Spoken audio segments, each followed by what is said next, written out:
Haribol Jai Krishna.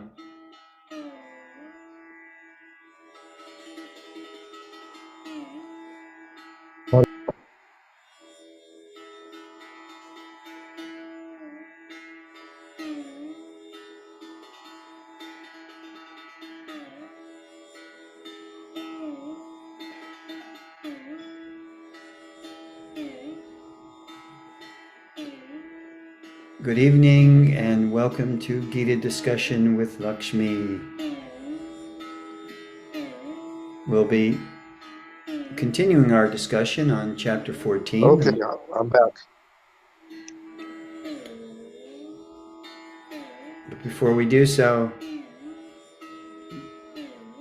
we will chant mantras that are demonstrating our respect for our teachers, both Diksha and Shiksha.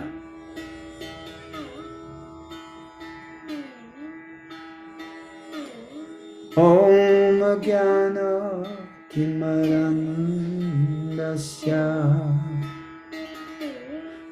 Kinanjana Shalakaya Chakshuru Militam Jena Tasmai Sri Gurave Namaha Tasmai Sri Gurave Namaha Sri Chaitanya Manobhistam Stapitam Jena Bhutale Swayam Rupa Kadam Dadati Swa Padantikam Dadati Swa Padantikam Namo Vishnu Padayo Vishnu Kristayo Bhutale Srimate Bhakti Vedanta Swami Niti Namane Namaste Saraswati Devi Gauravani Pacharine Nibhishesha Shunyavadi Vastatadisho Tarine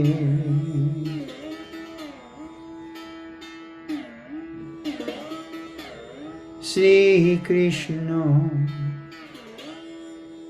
Chaitanya Prabhu Nityananda Sri Advaita Gadadha Shivasadi Go Bhakta Brinda Hare Krishna Hare Krishna Krishna Krishna Hare Hare Hare Rama Hare Rama Rama Rama Hare Hare Krishna Krishna Hare Hare Rama Rama Hare Hare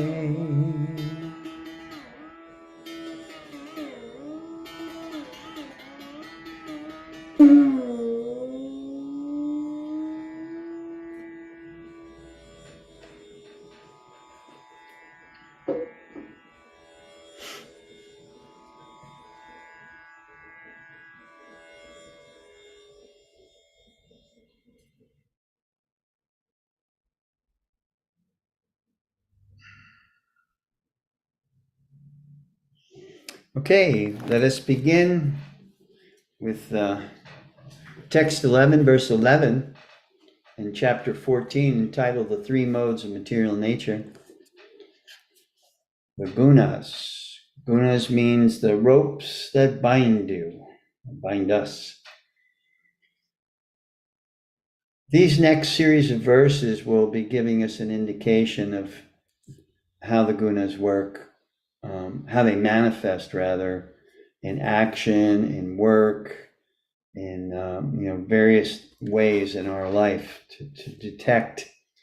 Kind of will be a guideline as to how we are acting. If we're acting in passion, how that manifests, what does it look like? So Krishna doesn't just leave us with the concept, the philosophical concept of the gunas, but he also gives us a practical working manual. So text 11 reads, the manifestation of the mode of goodness can be experienced when all the gates of the body are illuminated by knowledge. So the gates of the body, we know what the gates are. 9 gates, it's described in various places in both the Gita and the Srimad Bhagavatam and in other places in the sacred texts.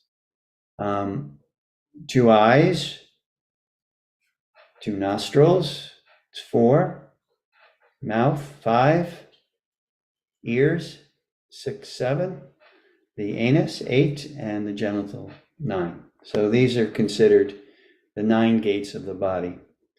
So what Krishna is saying here in text 11, the manifestation of the mode of goodness can be experienced when all the gates of the body are illuminated by knowledge.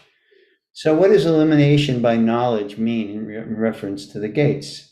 It means we're using them properly for upliftment rather than, to cause our further slide in the material energy and further illusion. So when we use our eyes in such a way to see the form of the Lord and to see things in relationship to the Supreme Lord, that is considered the correct usage of the eyes. Otherwise, Bhagavatam says that the eyes are like the eyes on the feathers of a peacock.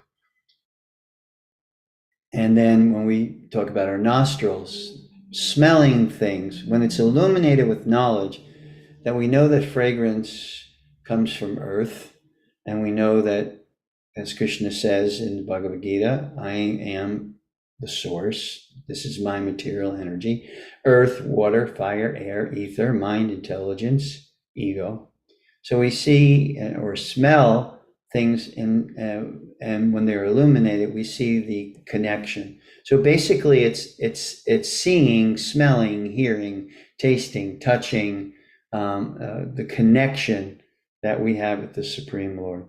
Now one may say, okay, that's obvious with the eyes, the ears, hearing transcendental sound vibration, the nose, smelling, the mouth, tasting prasadam and chanting Hare Krishna Mahamantra. Well, how does that relate to the anus and the genitals? Well, Krishna also says in Bhagavad Gita, I am sex life according to religious principles. So when everything that we do is connected in this way, that is the yogic state of mind. That seeing that connection to the Supreme is the yogic state of mind. So all of these 9 gates, the 2 eyes, the 2 nostrils, the mouth, the 2 ears, the anus, the genitals, all of these 9 gates within the body are illuminated by knowledge when they are in relation. They can put together by their input, by the input that comes either in or out of these gates, they can see the connection to the Supreme. So that is the mode of goodness, when the 9 gates of the body are illuminated by knowledge. Text 12 in chapter 14 reads, O chief of the Bharats, when there is an increase in the mode of passion, the symptoms of great attachment, fruitive activity, intense endeavor, and uncontrollable desire and hankering developed. So we see that the influence of passion or rajagun gives us action. There's action there. There's increase in attachment. There's an increase in fruitive activities. There's an intense endeavor, always intense endeavor, the pushing that's there. Just like in the Upadeshamrita, the Nectar of Instruction, it describes the pushings or the urges, vacho vegam, manasa krodha vegam, jiva vegam, udara upashta vegam, that we have urges, intense urges, pushings, the mouth in regards to speaking.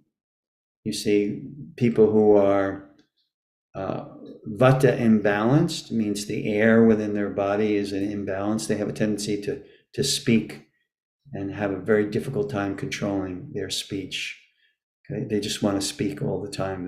They're forced or pushed, or the urge to speak all the time is there.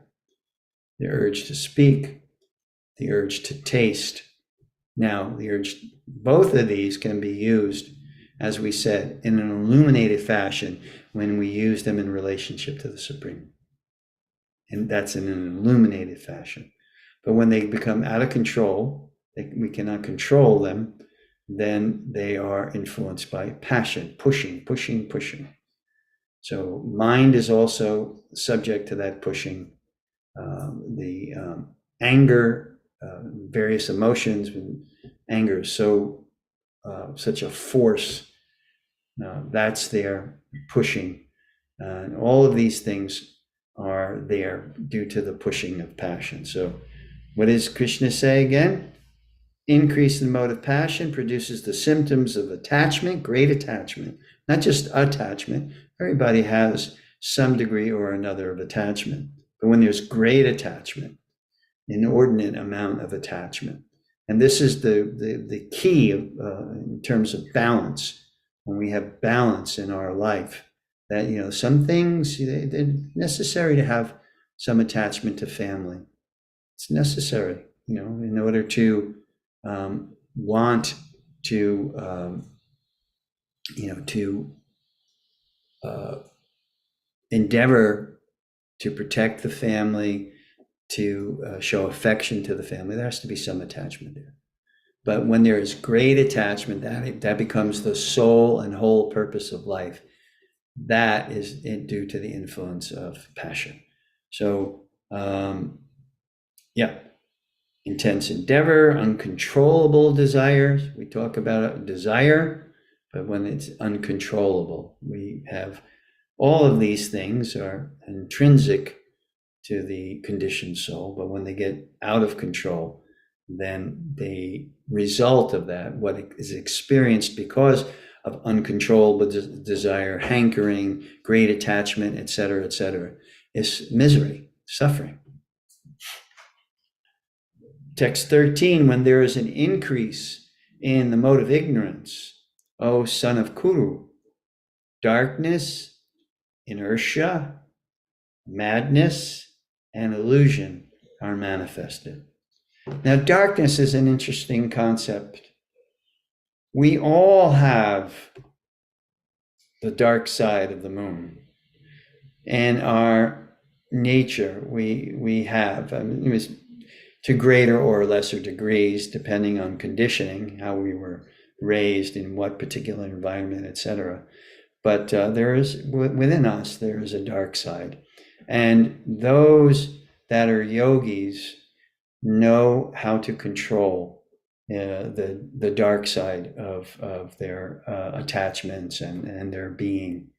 And eventually, by exercise of control, it's virtually non-existent. It becomes non-existent after a while. I mean, the potential is always there, but we see in the story of Ajamil, for instance. Ajamil was raised in a very good Brahmin family. And, he was a married man. He had a very chaste wife, etc. But he allowed the dark side, in his particular case, lust, to overwhelm him, and he fell head over heels for a prostitute, and he gave up everything. His Brahminical nature, his good and chaste wife, family life, etc., and he gave that. So we all have that dark side, and what is the result of acting according to the dark side, and rather than our true light nature, our nature of light? And it says here, this is the influence of tamagun, ignorance, inertia. We're not very motivated. Whereas passion, there's intense endeavor. But in tamagun, or ignorance, there's not much inclination for endeavor at all. Inertia, madness, laziness, excessive amount of sleep, all of these things which are indicative of a very diluted condition in life. Another short nutshell definition of tamagun would be inability to see things as they are. And conversely, a nutshell definition in mode of goodness would be the ability to see things as they are with clarity. So see with the 9 gates illuminated by knowledge, to see in that way. Whereas in tamagun, we don't see things as they are. And the 9 gates are completely covered over and utilized in a way that keeps us in this inert position, this lack of desire. Now, there is a very interesting, I heard this once in a lecture. I can't remember who gave the lecture. And I also read it in an Ayurvedic book by an Ayurvedic doctor out of the UK. I believe her name was Gopi Warrior. And it's a very interesting name, isn't it? Gopi Warrior. And she was making the point that there is a slight difference between one in goodness and one in tamagun. Because one in goodness, due to knowledge, doesn't over endeavor. In, again, the 6 items which are detrimental to one's advancement in bhakti, right? Atyahara prayasischa prajalpo niyamagraha. One of those items is to over endeavor. And so there is an inclination in sattvagun to over endeavor.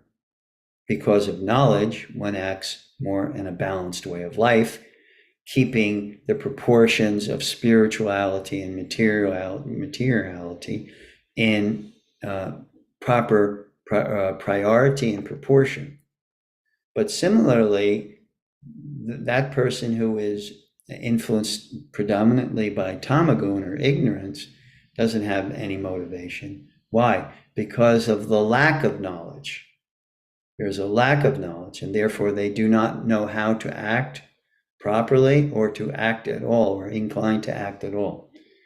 So could be someone sitting and chanting, someone would say, oh, you lazy person, why are you just sitting there and mumbling to yourself, thinking that you don't want to do anything? No, we act, but we act with intelligence and in balance. So that is a description of how the mode can be manifest or perceived. Text 14.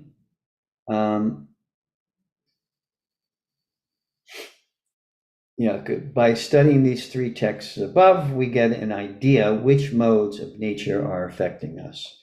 In text 14, 15, and 16, it talks about the result when one dies in any one of the 3 gunas. In sattva gun, one dies in goodness, one dies in passion, or one passes away in ignorance. So 14 says, when one dies in the mode of goodness, he attains to the pure higher planets of the great sages. So according to Vedic cosmology, there are 14 planetary systems within our universe. And you have the upper planetary systems, Satyalok, Mahalok, those planetary systems. Then you have the middle, which is Mrityalok, the Earth planet, and then you have 6 lower planets. So the passing away in Sattvagun means that one will get elevated to a position of opportunity to reach for greater and deeper self-realization. So this is when one passes away in the mode of goodness, attaining to pure, higher planets of the great sages, like Brahmalok or Satyalok. Text 15, when one dies in the mode of passion, he takes birth among those engaged in fruitive activities. And when one dies in the mode of ignorance, he takes birth in the animal kingdom. So when one dies in the mode of passion, he takes birth among those engaged in fruitive activities. So clearly, it's indicative of the middle planet, the Earth planet, where great endeavor is made, fruitive activities, in order to achieve the fruits of one's activities. Whereas if one dies in ignorance, he takes birth in the animal kingdom, either as an animal or Prabhupada in the 11th canto of the Srimad Bhagavatam. It's not Prabhupada in the purport, but it's Prabhupada's disciples who translated them.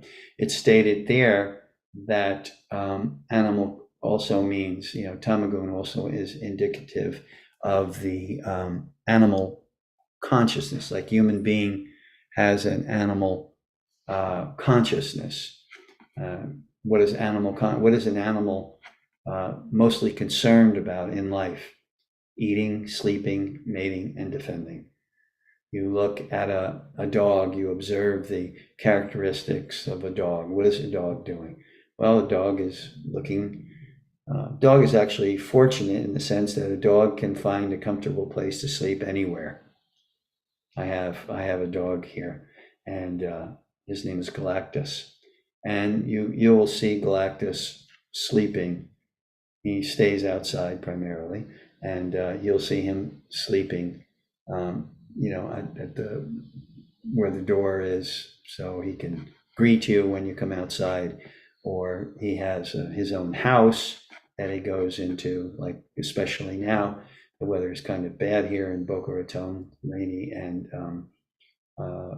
rain and lots of wind. So he takes shelter in his house. He has a 8-foot by 10-foot house that he stays in. And in this way, he throughout the day, he's looking for something to eat or something to kill, eating, sleeping, mating, defending. So he'll defend his territory, and he won't mate because he's neutered.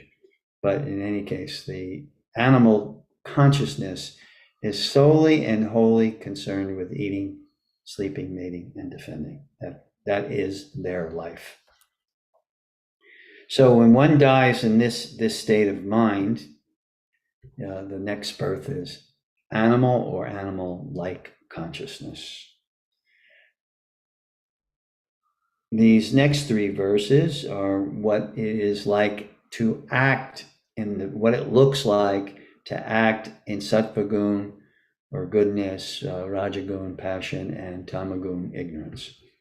Text 16, the result of pious action is pure and is said to be in the mode of goodness. But action done in the mode of passion results in misery, and action performed in the mode of ignorance results in foolishness. So action, pious activities, giving in charity is a pious action. Performance of sacrifice is a pious action.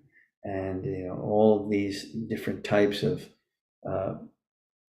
beneficial for oneself and for humanity, actions of that nature. Whereas actions that are not beneficial to oneself and to humanity are called ugra karma.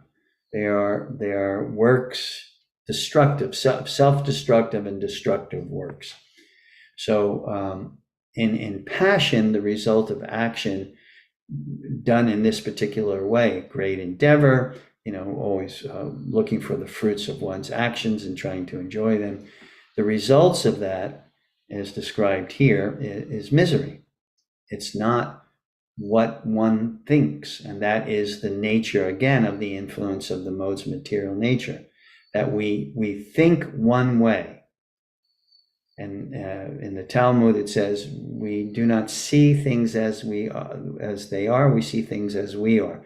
So if we're influenced, it's like wearing different shades of glasses. If you have glasses that are tinted yellow and you see everything yellow, that's likened to sattvic vision.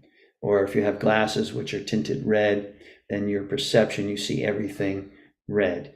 And that's likened unto rajasic vision.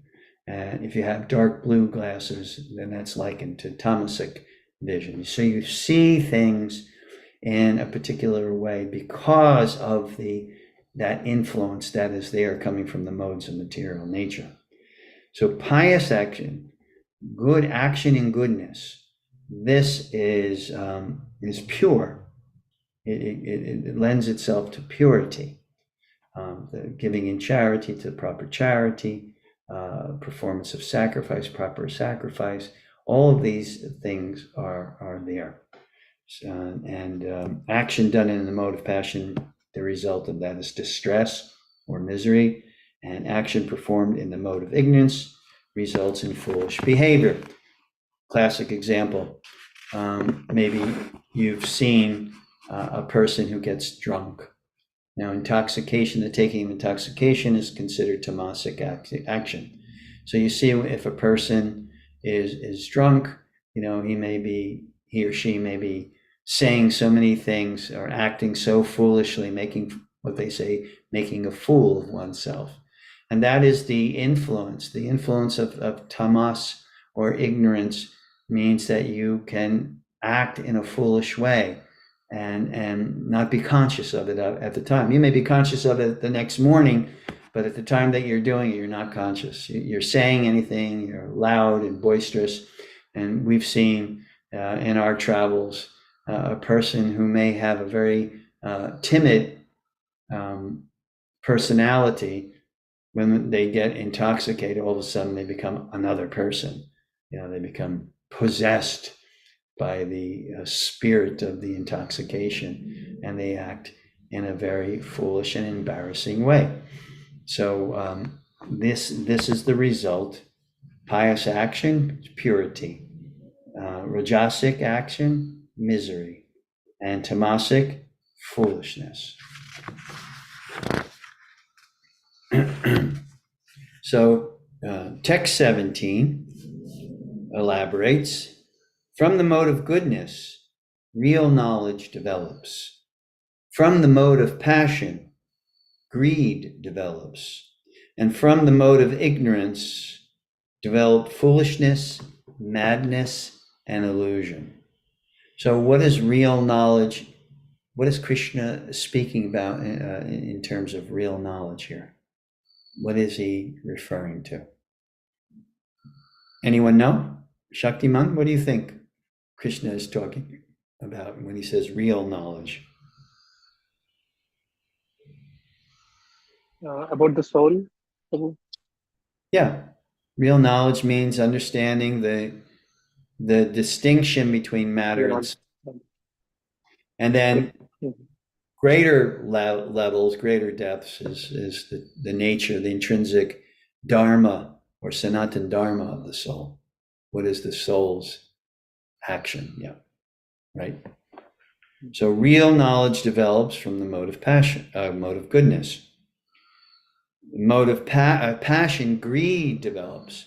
Now you may see, I think Krishna even mentions the intelligence and how it manifests, but you may see a person who is very intelligent, keenly intelligent, and has uses that intelligence to make money. Person will have intelligence to make money. So what Krishna's making a distinction here, that real knowledge means you cultivate the awareness of the distinction between matter and spirit. That's what you do. Intelligence tinged by passion, Krishna says here, is greed, in meaning that we use that intelligence to gain things, to possess. This is a classic example of the false ego. False ego manifests in I am identity or false identity, and this is mine. So greed, when someone is greedy, where someone is endeavoring, making great endeavor. Now, even one may not be successful. The mode of passion does not necessarily mean one will be successful by virtue of great endeavor or by virtue of being a very greedy person. It just simply means that greediness or greedy desire is there. And in whatever small or large way, that will manifest in that, one will try to possess things for themselves, solely and wholly for their own enjoyment. And then ignorance again, Krishna says here, he uses the word again, foolishness. And then he says madness. So foolishness to an increased degree can become madness. A person will actually be foolish or inability to control oneself and act foolish all the time. Madness and illusion, be under the illusion of the body and the body demands. So that is knowledge and how it manifests. Text 18, those situated in the mode of goodness gradually go upward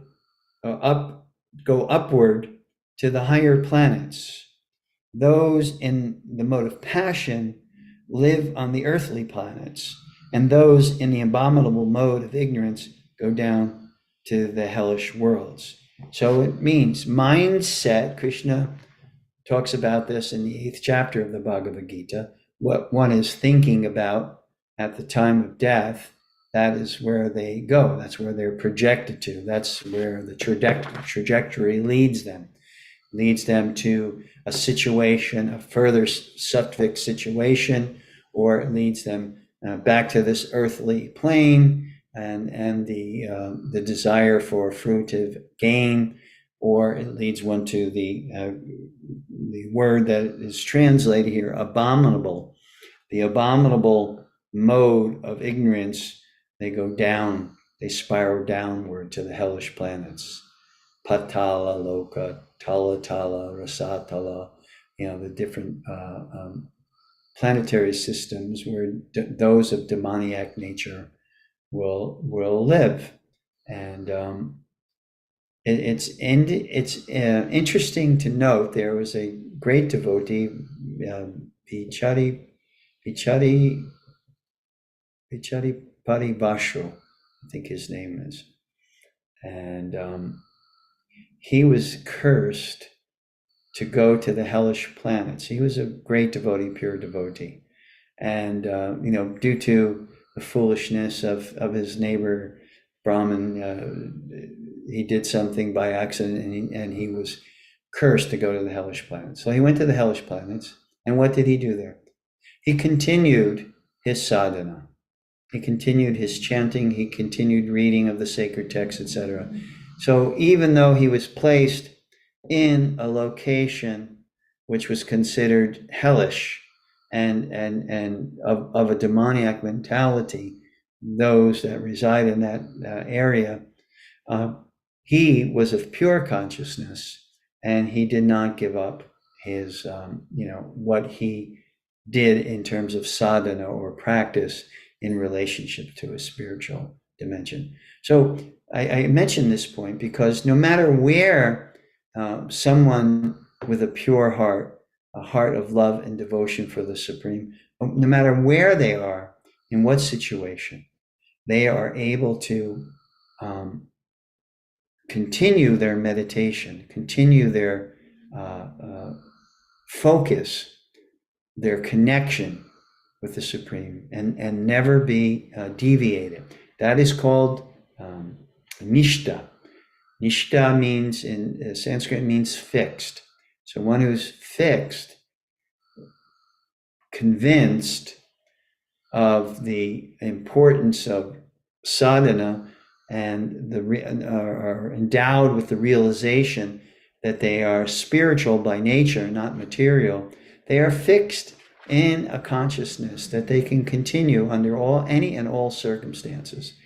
If one gets sick, I was just looking on Facebook, and one of my god brothers, simply a wonderful, wonderful person, wonderful devotee. His name is Charudeshna, and he, for 50 plus years, is very nicely practiced bhakti yoga. He is about to depart this world, and you see, that he's a very handsome man, but now I imagine he has cancer, and the cancer, as it does, has withered him up. He's just basically flesh and bones right now. But you see, his consciousness is still fixed on his chanting and his association with like-minded souls, and he's showing great affection to his daughter, who is visiting him every day, and to possess that kind of stability. The first word that Krishna, the first definition that Krishna gives yoga. Does anyone know the first definition that Krishna gives yoga in the second chapter of the Bhagavad Gita? Is anyone aware? Krishna defines yoga in different ways, accordingly, according to one's inclination.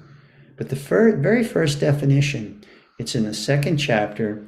I believe it's the 48th verse. And the word that Krishna uses in Sanskrit is samatvam. Sankhya? Sankhya is the type of philosophy that Krishna is speaking in the second chapter. That's why it's called Sankhya Yoga, second chapter. And that's the yoga of analysis or enumeration. Not this, not that, going through and understanding. But when Krishna first talks about yoga, the very first definition, I'll read it to you. I believe it's text 48, if I'm not mistaken. First definition he gives of yoga, this is really where you hear him first time define yoga. He says, yoga sta kuru karmani sangam tyakva dhananjaya sid yasidyo samobhutva samatvam yoga uchyate. So be steadfast in yoga, O Arjuna. Perform your duty and abandon all attachment to success or failure. Such evenness of mind is called yoga. So as I said, throughout Gita, Krishna starts there, and that's actually where Patanjali starts in the second, in the first chapter, the first pada, the second sutra, Yogas Chitta Vritti Nirodha. Nirodha means that the mind, yoga means the calming of the mind. So Krishna says here, What is the verse again, Prabhu? Sorry to interrupt you. What is this verse again in second chapter? It is text 48. Okay, 48. Yeah, you'll see the last line, samatvam yoga uchyate. So Krishna says here, such evenness of mind is called yoga. Now later on, Krishna he'll put a prefix onto yoga, karma yoga. And such yoga is evenness of mind, but action yoga, that you do things with the intent of seeing the fruits of your actions as an offering to the Supreme. You may have desires for action, and you may even have desires for the fruits of your action, but because you're now practicing the yoga, the karma yoga, you have the evenness of mind, the steadiness of mind, the stability in mind to see the fruits of your action in relationship to the Supreme. That evenness of mind, that's the first thing that Krishna talks about in terms of his definition of yoga. Later on, he'll describe Jnana Yoga, meaning seeing yoga through knowledge, the practice of yoga in knowledge. And then ultimately, Krishna talks about bhakti yoga. And of the three categories of yoga that Krishna speaks about, because the other ones like Sankhya Yoga, Dhyana Yoga, Buddha Yoga, they're really subcategories of the three main ones that we're talking about. But Krishna says in the very definitively in the 6th chapter, if you go to the 6th chapter, and you go to the last verse of the 6th chapter, that Krishna in the first 6 chapters, he describes, all the different yoga systems, but Arjuna asks him a question, what of these yoga systems, which one is the best? Let's see here. So, where's the question? I'm looking for the question.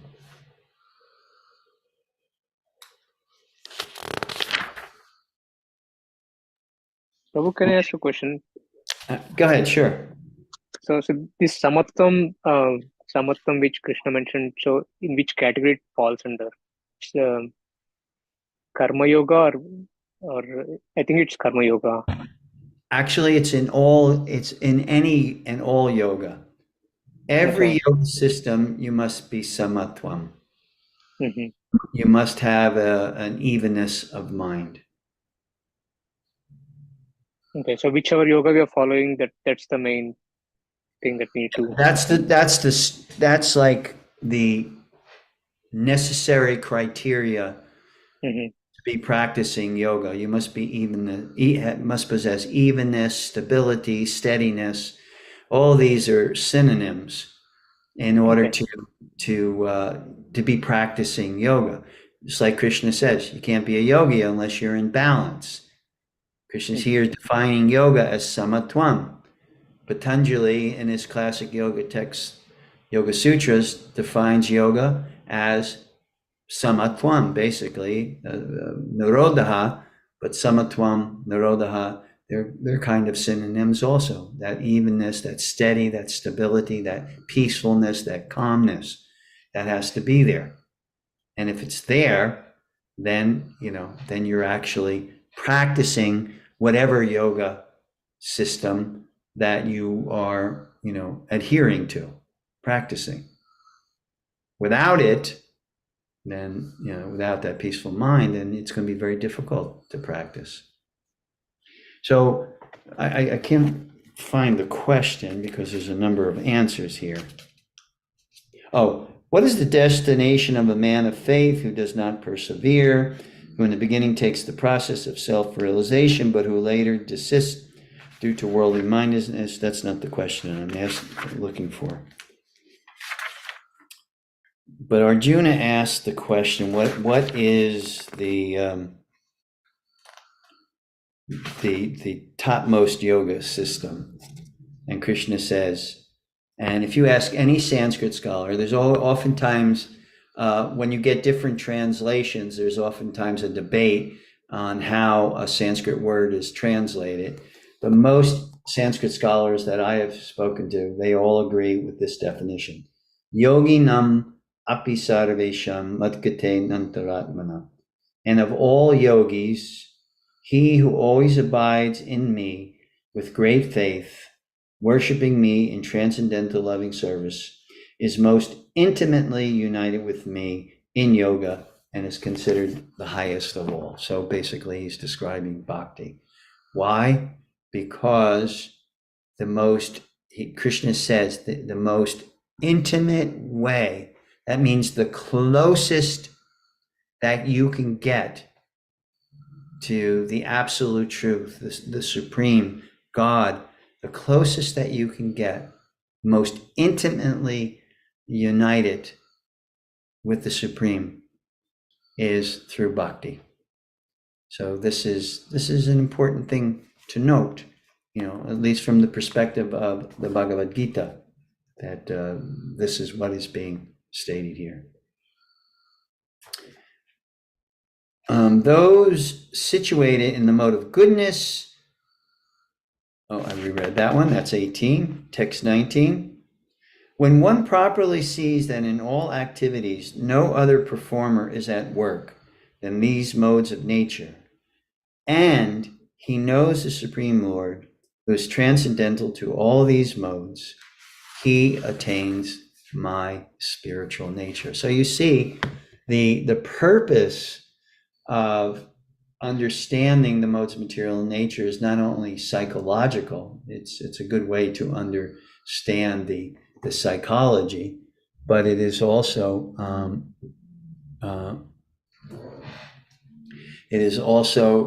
for our spiritual upliftment, our spiritual advancement. Because when we see things, as Krishna is saying here, when we see things in proper perspective, understanding the modes of material nature, and thus seeing in proper perspective, then when one properly sees that in all activities no other performer is at work than these modes of material nature, and he knows the Supreme Lord, who is transcendental to all these modes, he attains my spiritual nature. So that's why it's important to understand these modes.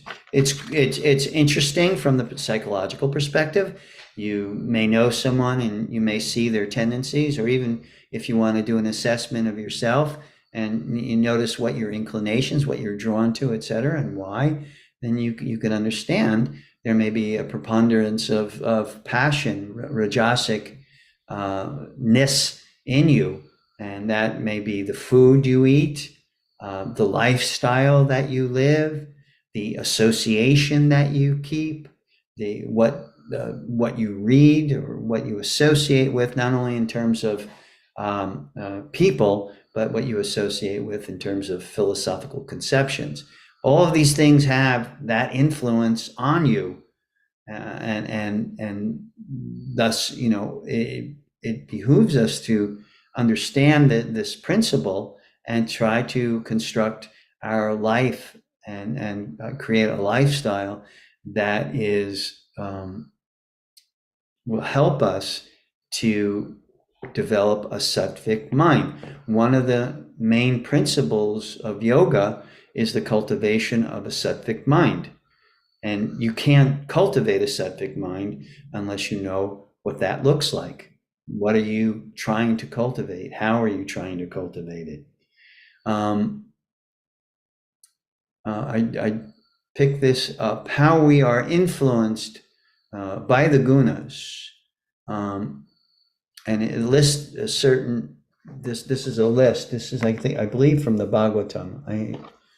I was doing this very quickly, so I neglected to jot down where I got this.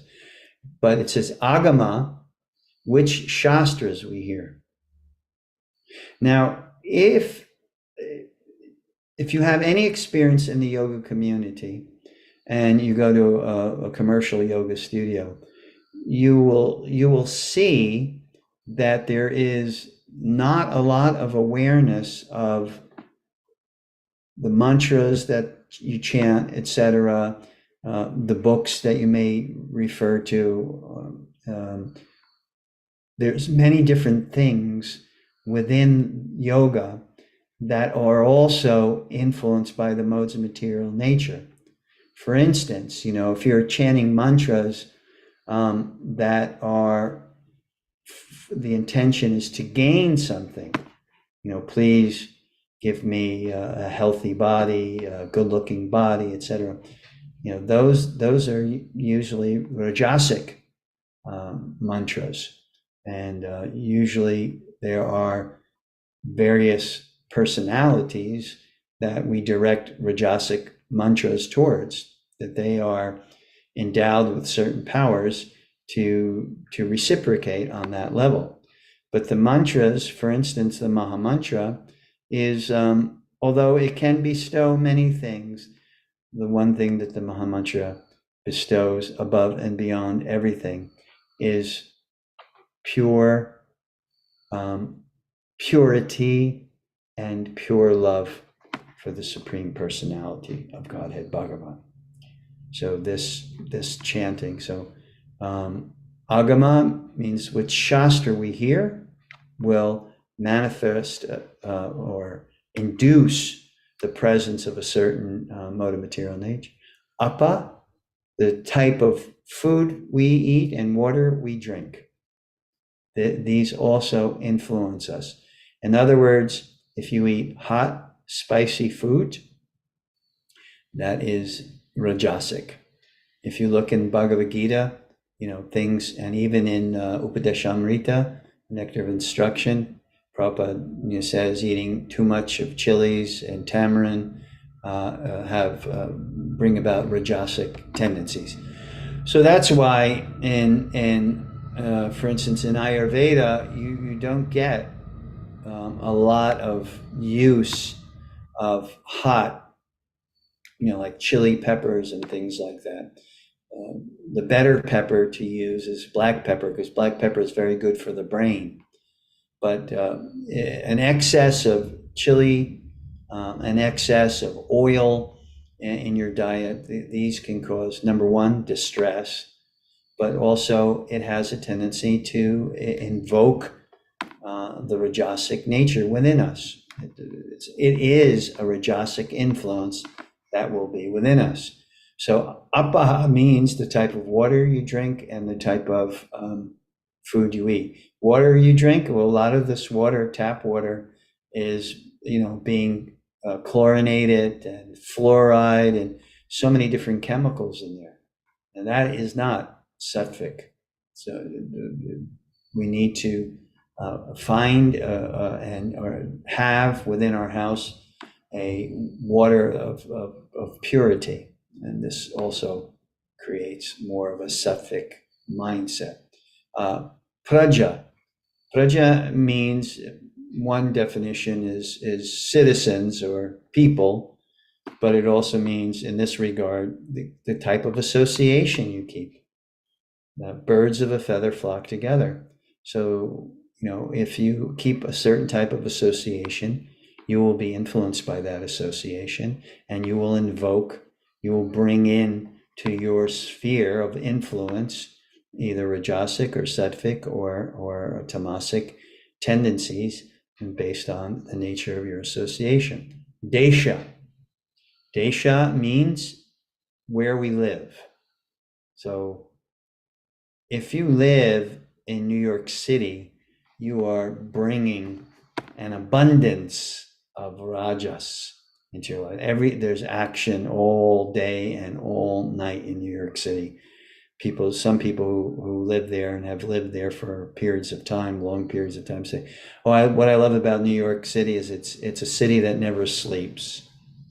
Well, we need sleep in order to keep our intelligence sharp and our self healthy. We need to sleep, and to sleep peacefully, not just to sleep, but to sleep peacefully.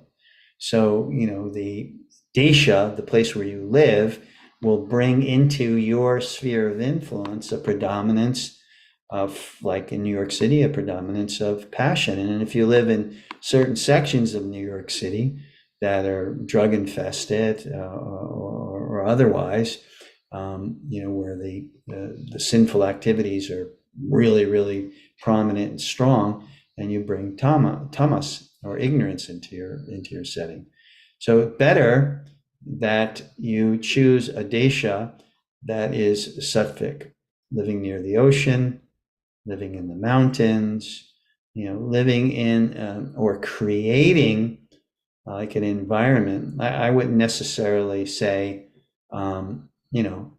Boca Raton is a totally sattvic place, but I will say that our area where we live, our house and where our house is placed, the land that we have is very sattvic environment, and so that's necessary, to have that kind of desha, the living place at least, and if that's virtually impossible, due to circumstances, then to create within your home a sattvic environment. What does that mean? It means cleanliness. Cleanliness is next to godliness. Why? Because cleanliness invites the Lord, the presence of the Lord. You clean your heart, you create a pure heart, the Lord will sit there. So cleanliness, how do we create sattvic? Cleanliness, orderliness, things. These things don't require much. To have a clean home requires that you're conscious of cleanliness and you clean after it really becomes a necessary habit to develop. That right after you cook, you clean the area, clean the kitchen. Kitchen is Radharani's place. So, treating the kitchen as such is very, very important in creating a sattvic environment. So cleanliness, orderliness, flowers, that's another way to create a sattvic environment. For those of you that live in Florida, having the opportunity to grow flowers or to pick flowers in some way and every day bring into your home. Every day, pretty much every day of the week, we bring flowers. We put them as an offering on the altar, etc. Every single day. We got into that nice habit in Puerto Rico because, we were blessed with that wonderful weather and the ability of flowers to grow almost all year round. I don't know what we'll do in the winter time, but Krishna says, even in the Gita, Krishna says, Patram Pushpam Balam Toyam Yome Bhakti Prayachtiti. That you want it very easy to render service to me. Offer me with love and devotion a leaf, fruit, flower, and water. Doesn't ask for much. A leaf, you can get tulsi leaf. Fruit, flower, a flower, some nice flower. And even if you have to go through the expense, if in particular the situation that you live in, maybe you live in a condo or townhouse or something like that, even the added expense of purchasing some cut flowers and bringing them into your home is well worth it, in order to create that wonderful environment. So desha, kala, time of the day we prefer. I'll give a quick example. Early morning is sattvic. Midday is rajasic. Nighttime, late, especially late, is tamasic. So tamasic means that is a necessary requirement for sleep. So that's when we invite tamasic in there. We go to a bedroom, into a bed, and get comfortable in that bed so that we can fall asleep. Rajasic, so that's the time when we do our work. Sattvic is the time that we do our meditation. And this is considered 1.5 hours before sunrise. So just do the math and you see, basically at what time. And that's called Mangal. That's why the Arti performance, Mangal Arti, the time of auspiciousness.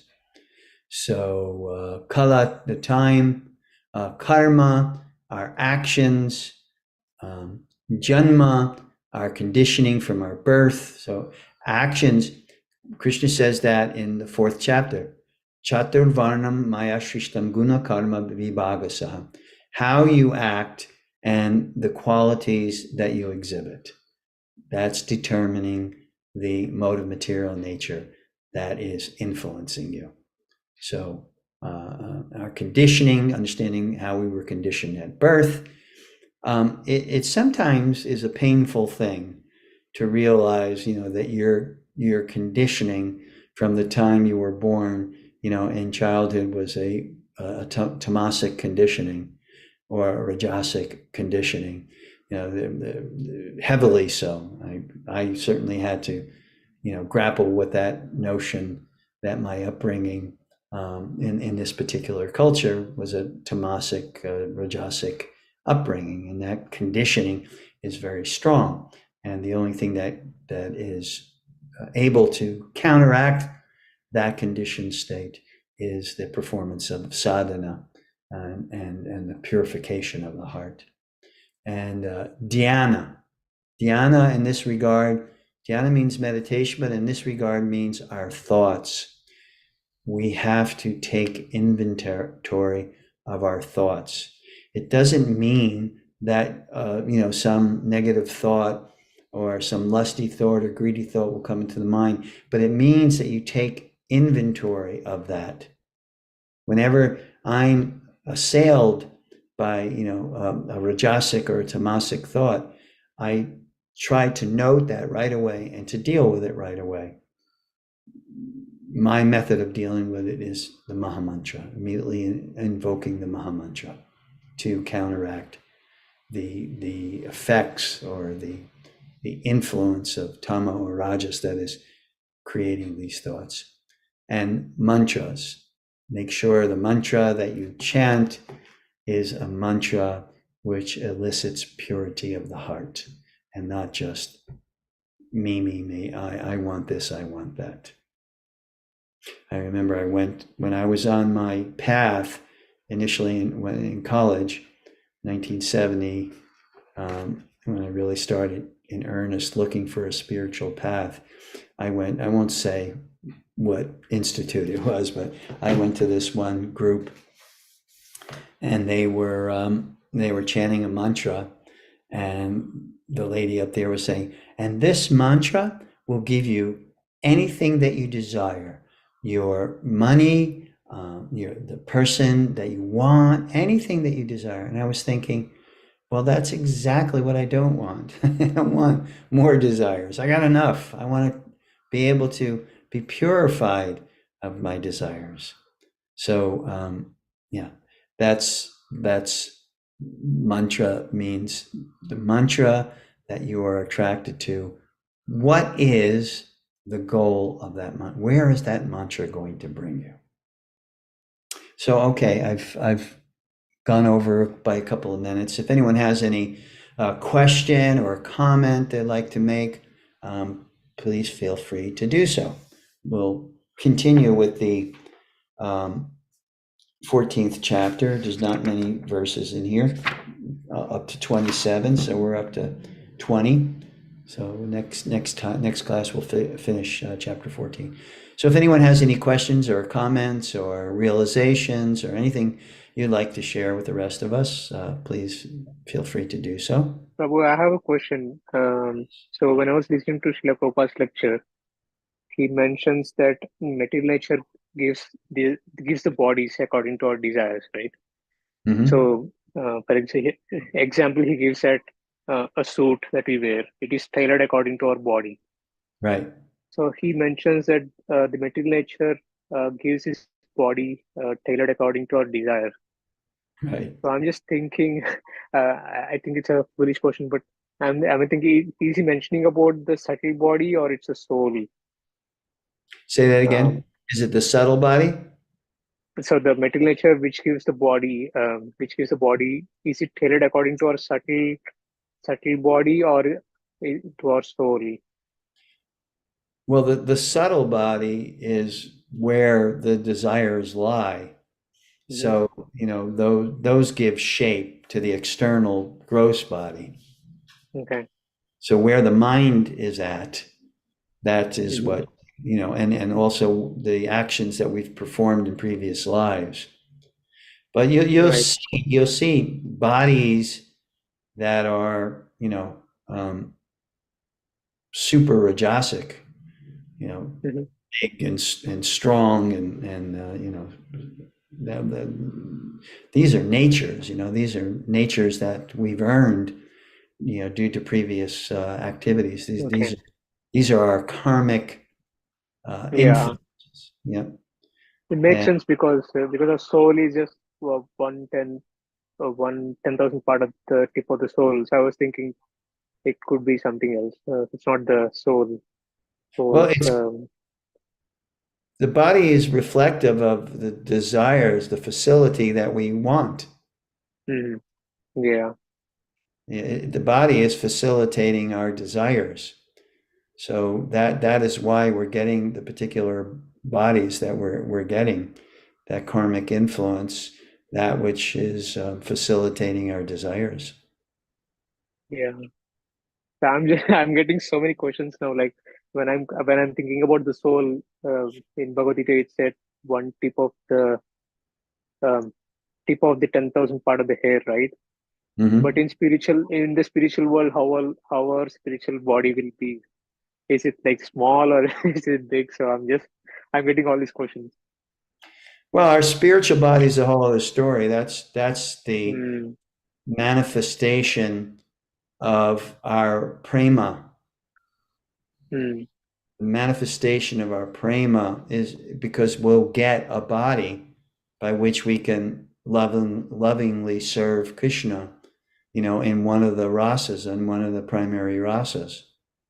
okay. So the size of the soul will be same, but the body will be different. The spiritual body will be different. Yeah, it's all spirit. Okay. But still the size of the soul will be the same, as mentioned in Bhagavad Gita, chapter 2. Yes. It's one ten Okay. thousandth the tip of a hair. Okay. Okay. But when it Yeah, enters make the spiritual realm, the whole body is infused with that spiritual energy. There's no mm, place. See, here it's a spark, and that spark is used like it's like a spark plug. It motivates the material energy. Without that spark plug, without the spark plug in a car, mm, especially a gas-driven car. Nowadays we have electric cars, but yeah. without that spark, you don't get motivation. So without the spark of spiritual energy, the um, the material energy doesn't motivate, doesn't move. Okay.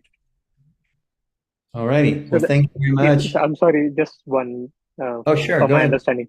So it's the same, right? The size of the soul will be same, but the bodies will be different. The spiritual body will be different. The body will be the manifestation of the Hmm. loving sentiment for Okay. the supreme, Oh yeah, yeah. I mean, according to our rasa, we'll and get a that the body, physical soul body. manifests in that way. See, the soul is manifesting through the material energy here, not so in the spiritual world. It is manifesting as itself in the form that best facilitates the rasa that we are serving in. Okay. Okay. All Okay. right. Okay. Okay. Thank you. Thank you. Thank you so much. And Okay. I'll hope to see you all soon. In the meantime, have a very happy, healthy, and holy week. Hare Thank Thank you. you, Krishna. Prabhu.